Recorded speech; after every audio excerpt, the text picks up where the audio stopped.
Selamat datang kembali di pembahasan mendalam kita.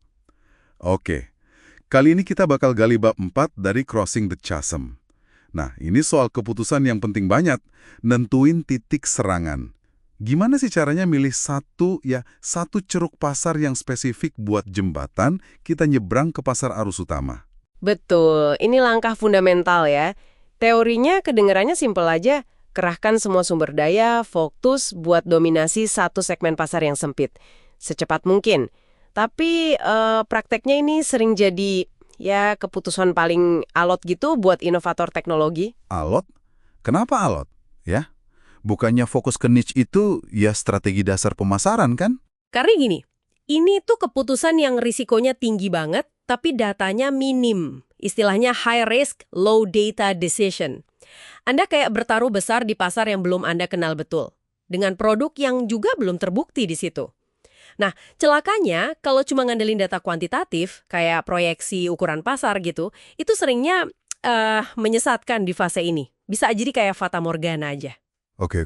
Ini menarik nih. Kalau angka aja nggak cukup, terus gimana dong kita bisa ambil keputusan sepenting ini tapi lebih pede gitu?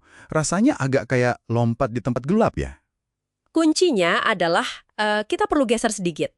Dari analisis angka murni ke apa yang disebut intuisi terinformasi. Informed intuition.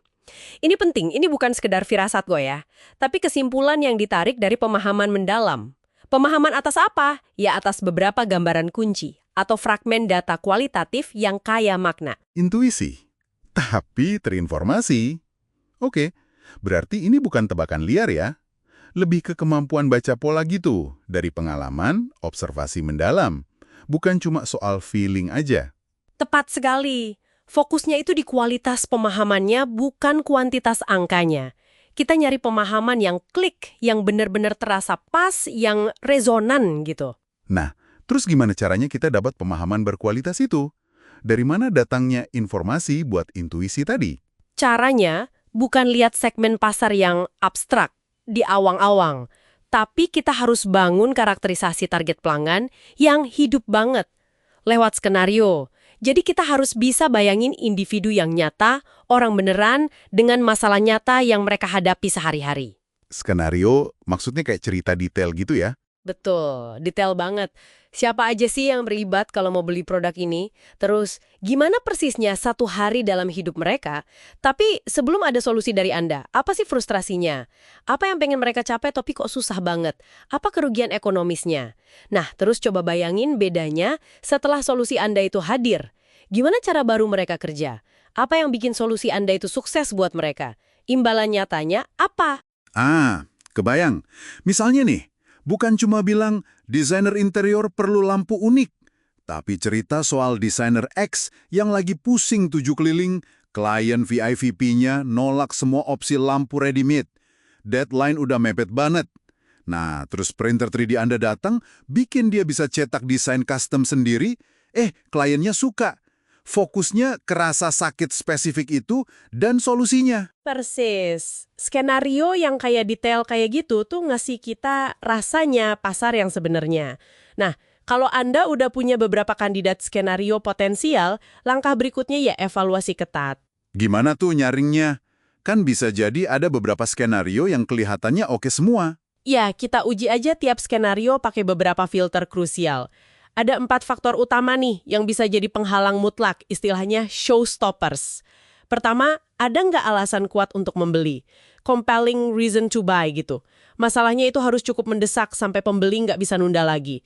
Kalau masih bisa diabaikan sementara waktu, wah, mereka pasti bakal ngabaikan di fase ini. Masuk akal banget. Pembeli yang pragmatis kan nggak mau ambil risiko kalau nggak benar-benar kepepet ya. Terus filter lainnya apa lagi? Kedua, ini penting banget dan sering disepelekan. Sanggup nggak Anda menyediakan produk utuh, whole product? Ini bukan cuma produk intinya loh ya, tapi semua elemen pendukungnya biar pelanggan itu sukses. Apa aja? Ya layanan, pelatihan, mungkin ada mitra, integrasi sistem. Tanpa ini semua, Anda nggak bakal dapat referensi. Padahal referensi itu vital banget buat nyebrang. Oke, jadi bukan cuma soal teknologinya canggih, tapi solusi lengkapnya harus ada. Sip, lanjut. Ketiga, gimana kompetisi di ceruk spesifik itu? Udah ada pemain yang dominan banget belum di sana? Udah ada yang bercokol kuat? Wah, kalau mau nantang raksasa secara langsung pas kita baru mau nyebrang, itu kayaknya misi bunuh diri deh.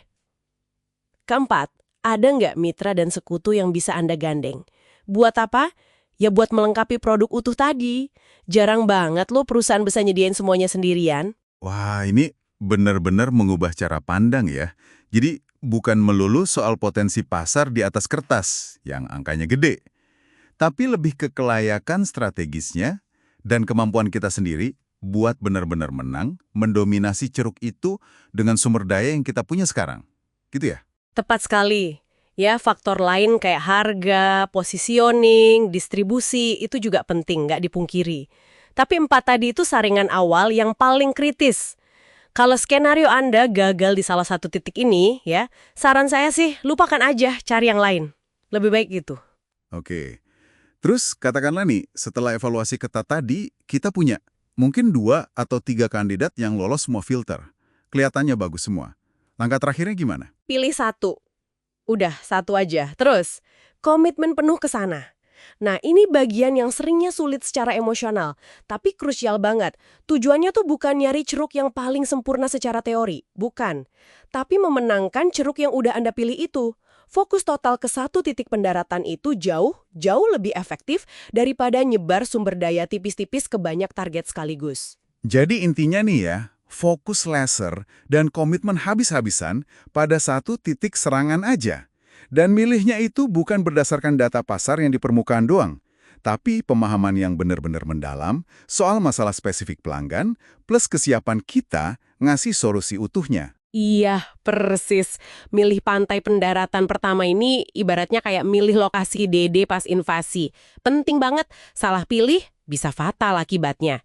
Tapi pilihan yang mungkin cukup baik aja, tapi dieksekusi dengan fokus penuh, determinasi tinggi, itu punya peluang sukses jauh lebih besar loh dibanding strategi yang ragu-ragu, yang nyebar kemana-mana. Nah, ini jadi bahan renungan penting nih buat Anda yang mendengarkan.